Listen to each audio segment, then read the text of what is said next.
gone in for a dip, but unfortunately I've got a flat on one of my water wings. Now part 2 is looking rather big. Sit back, relax and enjoy her beat version of Come to Me.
Can things look any rosier for a band when cats like R.E.M's Michael Stipe are walking around?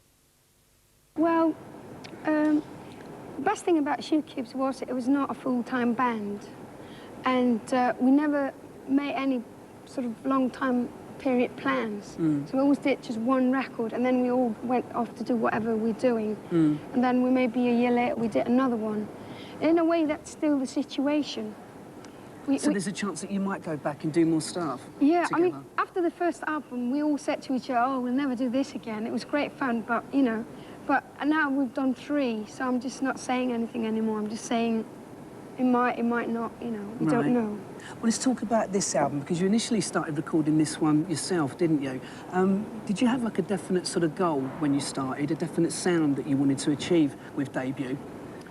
Sort of, you know. I wanted to be all sort of things, like harps and saxophones and techno beats and kind of like no style would sort of limit what I wanted to do. So kind of more focus on the songs, and each song would just get whatever he needed. It didn't matter what it would be. Right. I mean, after you did start, you brought in Nelly Hooper, who we Yep. know for his work through Soul to Soul. Yep. I mean, that was probably, you know, I guess as far as your fans of the Sugar Cubes were concerned, a bit of an unusual choice. I mean, how did that come about?